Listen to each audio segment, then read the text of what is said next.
Good afternoon, everyone. Thanks for being here today in the 95-degree heat on the rooftop. Todd, congratulations. It's great to have you today. Thank you. 10 years to the day when we retired your number here, August 17th, 2014. Cool. I don't want to keep you here any longer than you have to be, so Thank let's you. go ahead and get started with questions. If you want to raise your hand, I'll call on you. Let's get started with Tom starting. Thomas. What is it like being back here, kind of your second home, and celebrating everything that's happening? It's great to be back. I love the city.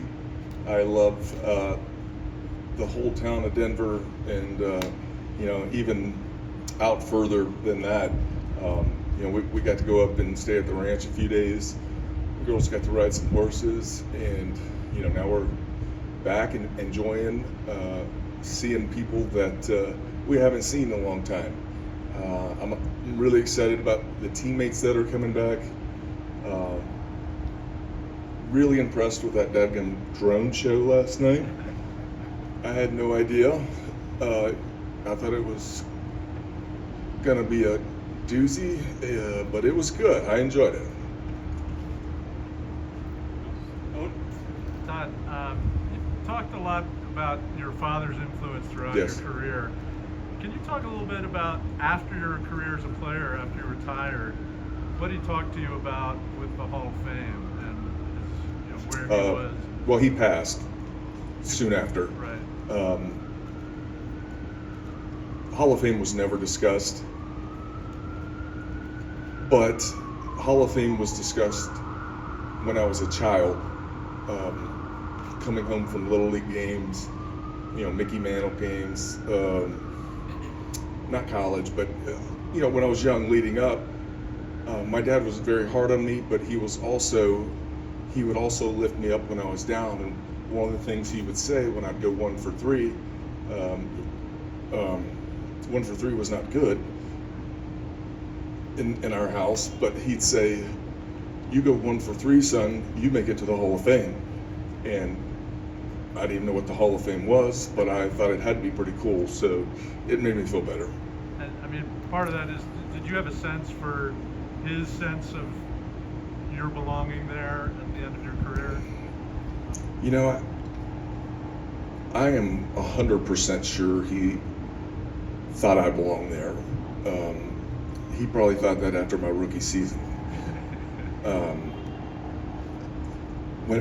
When I was down in the hotel in Cooperstown, practicing my speech for the 30th, 40th time, the last time I did, I started thinking about how much this would have meant to my dad. And I broke down and truly got emotional. And it actually scared. I cried like that in a long time, and it scared me because I couldn't get words out, and I was afraid I was going to get on stage and do the same thing. But I think I just got that good cry out, and I think it took the nerves away for me going out there, and I think I spoke better because of it. Eddie. Todd, the last 7 or 8 months has got to be an absolute whirlwind for you. Yeah. What does the next chapter of your life look like? Well, I'm going to sit in silence for about a good 2 or 3 weeks before I do anything else. I haven't got that far. We have 4 years before my daughter graduates high school, and I think big changes will be made at that point, on where we live, what we do, and I'm happy with what I do right now. I mean, I'm not looking for anything else. I play golf, hang out with my friends, I take my kid to school, and I just do regular things. But I live in Tennessee, and in Tennessee it's a slow pace, and I enjoy it. The Rockies thing, I can't see myself quitting that. I can't see myself wanting to do any more than that, because I pick my own schedules, pick when I want to go, and if it's going to be cold, I just don't go. And the Rockies are probably still paying for the ticket because I don't even tell anybody. I enjoy working with those young kids. I enjoy watching them develop. I take pride in it, and it makes me feel great when those guys, when I talk to a kid, and maybe not the first night, but you see him implementing the things that we talked about.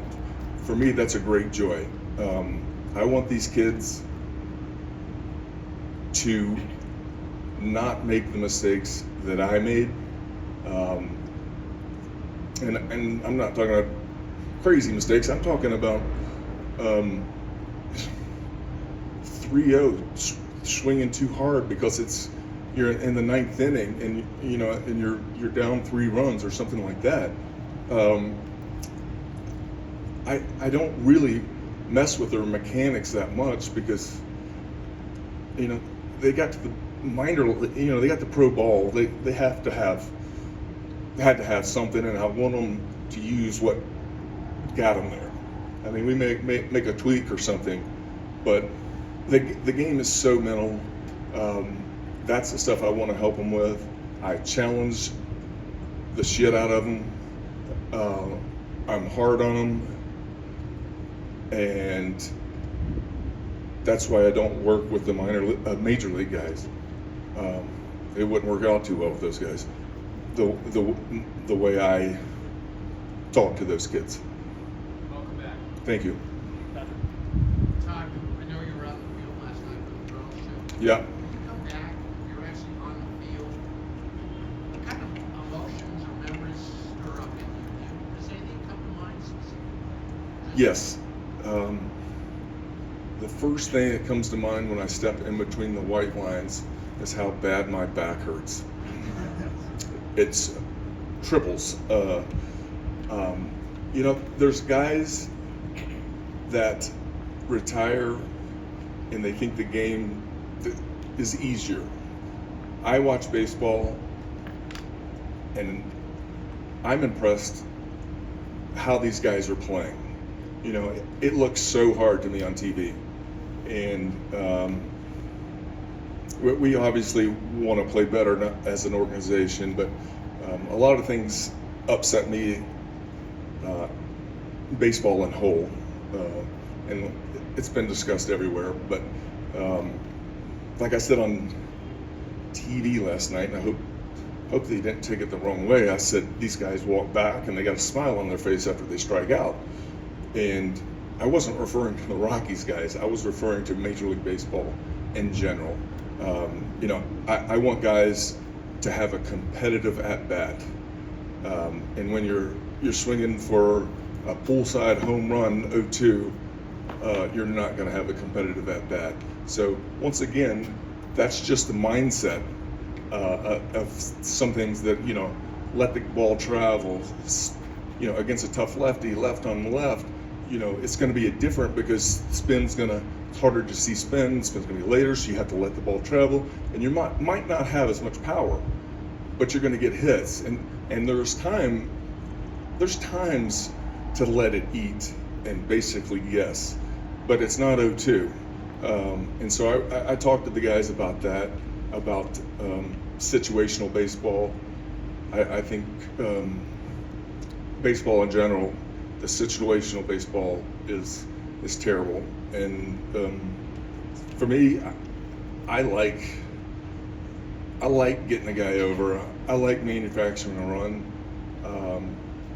If it's a 10th inning, you don't have to manufacture a run. I don't even know I've never seen that yet because I don't watch too much. But wow.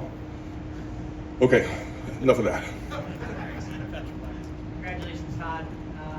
There's a moment I know for the Hall of Famers sitting out on Lego de Saga, the other Hall of Famers from that class.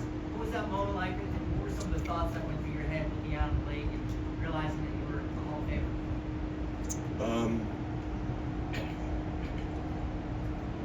I got to sit out there, and Larry and I spoke for a good 15-20 minutes. And Larry was so gracious to me. He helped me. His wife absolutely helped my wife get prepared for what we were going through. So Larry and I spent some time out there just telling stories. Kind of, he's been in the Hall of Fame 4 years. I had been in 4 minutes. And so, he just kind of helped me prepare me for what was coming. In that same 30-45 minutes, there's a balcony that comes off the Otesaga, and I get a whistle, Helton, and it was Johnny Bench, right? So I run up the stairs as fast as I can, which I haven't run upstairs in about 10 years, and sit down, scared to death, because I had been warned about the Johnny Bench talk. And I'm not going to say everything he said, but I'll tell you what he ended with. He said, son, you are now a part of the greatest fraternity in the world. And I got goosebumps, tears came to my eyes, but I didn't want to cry in front of Johnny Bench. So to me, that was my most cherished moment, was sitting there looking out into the beautiful night, sun going down, and having him say that to me was one of the best days of my life.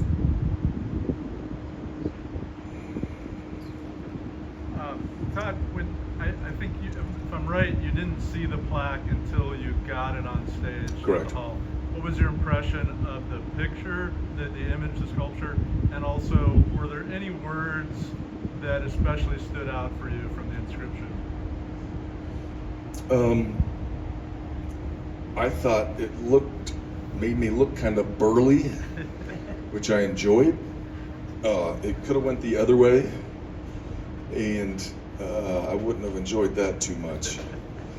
I like how just if you look at the first sentence, who blended plate discipline with elite contact skills. For me, that's what I felt I was. I wasn't a home run hitter. I was a doubles hitter. I was a guy who could fight off bad pitches when I wanted to. A guy who knew the strike zone, and never, I don't say never because I did, but mostly did not try to do too much with the ball. I was probably, and like I said, I don't watch too much baseball anymore, but 2 strikes, I would spread out, and we'd call people in the clubhouse and stuff would call it I'm getting a crab stance, and I'd be so spread out, and all I was worried about was using my hands. And why I started doing that was is because as a kid, every day, our first warm up to get started would be spreading out and using your hands. And so at one point, I was struggling really bad. 02, I was in panic mode, and for some reason, I just went back to what I did when I was 12 years old. And this is some of the things I share with minor leaguers are, I was trying to make contact, but when you're doing that, you sometimes you react and you can hit the ball further than if you took a softball swing.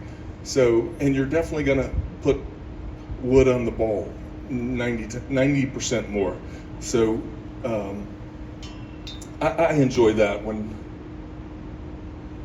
it comes to the plaque, and I'm also very proud of my defense, because I can remember Bob Gebhardt coming to New Haven, the New Haven Ravens, George Bush Field, and him telling me, back in the day, they didn't sugarcoat things. He looked at me and he said, "Son, you may be able to hit in the big leagues, but with your defense, you probably won't make it."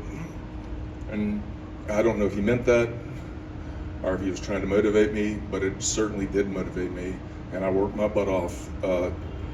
And it's probably why the 3 Gold Gloves are my most cherished trophies.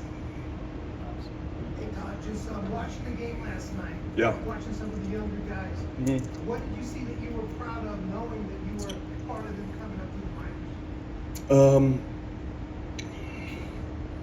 Of course, I got to say something about my man Beck, because he's from University of Tennessee. He showed out and got 3 hits, maybe 4. I lost count there at the end. What about Charlie Blackmon? He hits the home run to the second deck, which I didn't know he had that kind of pop anymore, as old as he is. But yeah, I love Charlie Blackmon. He was and is one of the greatest teammates you could have, and I think that's why he is so liked and loved by the fans of the Rockies. He does his best to show up and play every day, and he does that not by just showing up and playing every day. He does that by getting prepared the night before, waking up and getting prepared to come to the field to give himself the best chance to get on the field. I did not always do that, but I tried to. But the man's discipline will let him play, a couple more years if he'd like. Would you like to see his number beside yours and Larry's? 42 in Kelly McGriff. I would love to. Love to. I think he deserves it. Not only. I mean, I was doing TV last night and they threw up his stats. Organizationally, where he ranked. I mean, how do you not put him up there? And if you throw on top of that the type of guy he was or is, and what he has meant to his teammates, he deserves to be up there. Hey Todd, what are your impressions of Tolia? He struggled for a while, but he seems to be getting together a little bit. I know you worked with Michael at Miners too. Toglia, okay. Yeah, when I first, defensively, he's always going to be fine.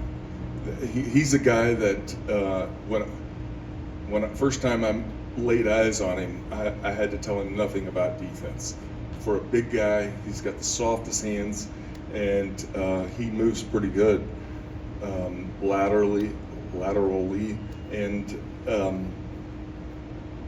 last night when I showed up and I looked at the scoreboard and it said 219, I was a little disappointed. But then I looked a little further into it, and I think, correct me if I'm wrong, but I think he has 10 home runs on the road and 9 at home. So there's some growth there. I think he will hit better for average as he gets more comfortable, but he's going to have to make some big time adjustments to do that. But he's a smart kid. He works hard, and I think he can make those adjustments. Todd, did you get a chance when your plaque went up to look at some of the other plaques and look at some of the other players? Oh, heck yeah. Yeah. What were your thoughts on those and the fact that you only have one team on the bottom of Yeah. the plaque, Colorado there, where so many other players have multiple? Yeah.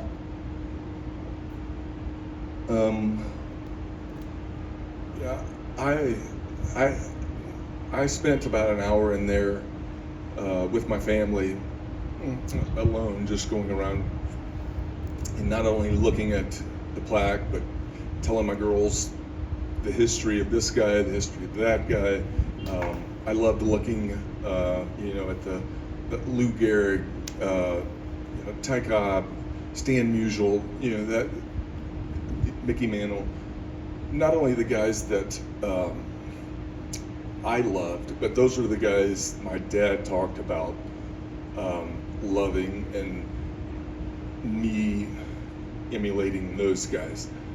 But you know, to see guys that you played with up there that were older than you, you know, there's a lot of them in there that retired as soon as I was getting in the league. So it's not like I knew them or anything, but I looked up to them and respected them because I was probably in middle school when they were playing, and you know, seeing those up there, you know, seeing them up there really didn't.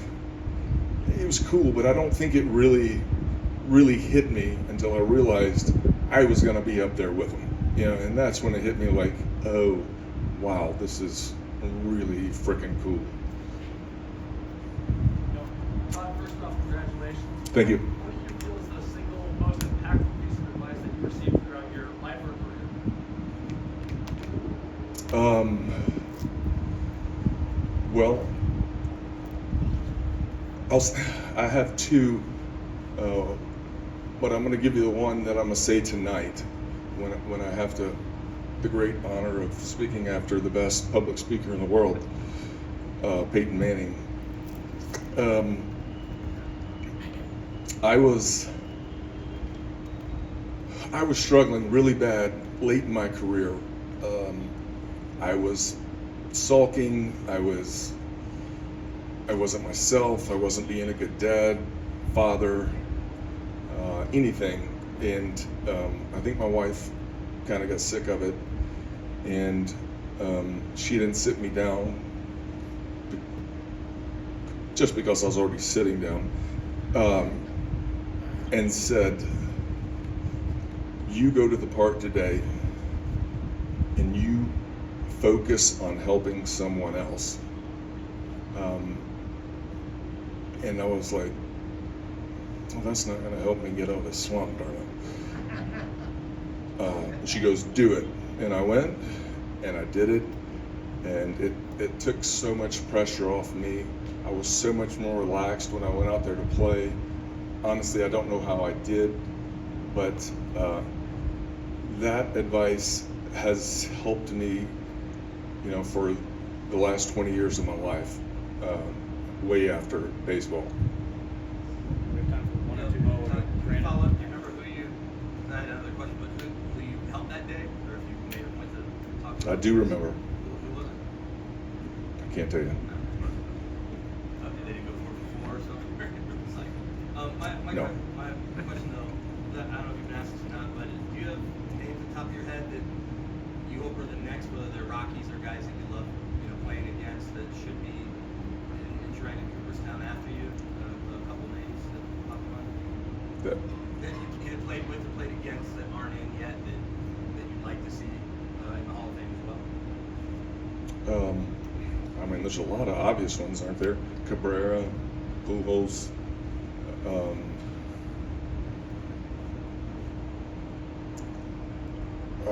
Verlander. I mean, you know, just guys. I mean, those are all locks, right? You know, I love Justin Verlander. I mean, I love him as a competitor. Hated facing him, and there's no doubt he should be in the Hall of Fame when that time comes. We'll go two more, but Mac will finish with that. Congratulations, Todd. Thank you. You mean so much to not only the Rockies organization, but to Denver and Colorado State as a whole. Even before the larger celebration tonight, is there anything you'd like to relay or say to Rockies fans and fans of your work overall? Yeah, there is, and I will say it when I'm out there on the field giving my speech.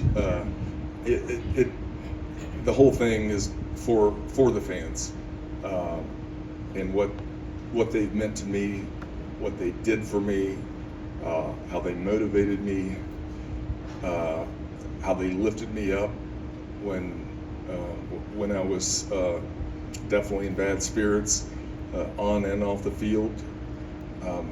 They've been very gracious to me, and they made me feel like I'm part of a really big family. When I talk out there tonight, I will be more candid just because I feel like I'm talking to friends and family. I may make me say something stupid, but or take something too far. But who cares? All right, Dad, last question. Todd, what have you seen of Charlie Condon so far, and what do you project for him? I saw Charlie Condon when he came in and played the University of Tennessee. I obviously watched other tape on him. I have not seen him since he's been drafted. I don't know how he's done since he's been drafted, and it really doesn't matter, to be honest with you, because you can start evaluating him once he's had a full off season to prepare. Big kid with a great swing. For me, a swing that'll play anywhere. It's not a long swing for a big guy, but a guy with big levers. I've seen him handle multiple pitches in multiple zones. He looks like he has good pitch awareness. I think the sky's the limit with this guy. I think we got the best position player in the draft. All right. On that note, thank you, Todd. See you guys. See you in the pregame. Thank you, everybody. Congratulations. Everyone, our clubhouse is open in about 5 minutes.